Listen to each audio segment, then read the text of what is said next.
Rural North Carolina is not doing okay right now. From the mountains to down east or northwest or the sandhills, a lot of the challenges our rural communities are facing look different, but they have similar causes, and that cause is neglect. Half of all the rural counties in North Carolina have seen their economies shrink in the last 15 years. Lee County, Person County, Bladen County, Columbus County, McDowell, those counties and more have seen their economies shrink by double digits in that time. Even in rural counties where the economy isn't shrinking, it's basically stagnant. Almost all of North Carolina's amazing economic growth in the last 15 years has been in metro areas, not small towns. The big reason for this neglect is our state government in Raleigh. Our state legislature in Raleigh writes every law and every budget that comes from our state government, and they've done nothing about this crisis for years. In fact, more often than not, they're making the problem worse, not better. 8 rural hospitals in our state closed just since 2010 because our state lawmakers refused to expand Medicaid until very recently, and rural healthcare suffered as a result of that.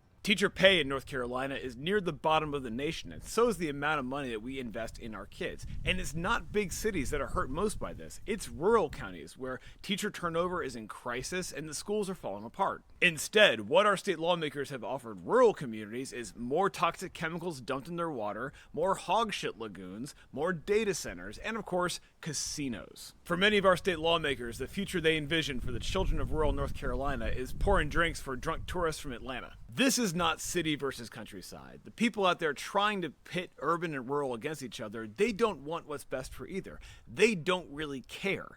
The lobbyists and special interests and corporate groups in Raleigh, they do not care if our schools and hospitals and roads and society crumble as long as they get paid. We can do so much better than this. We can invest in rural communities and towns and people. We can make sure our countryside and our cities thrive. It is not an either or. But these are choices that we all have to make. We have to decide to act as North Carolinians and not as members of this team or that one. It is up to all of us to lift up all of our neighbors. And if we just keep fighting amongst ourselves, then rural North Carolina is going to hurt for a long time to come.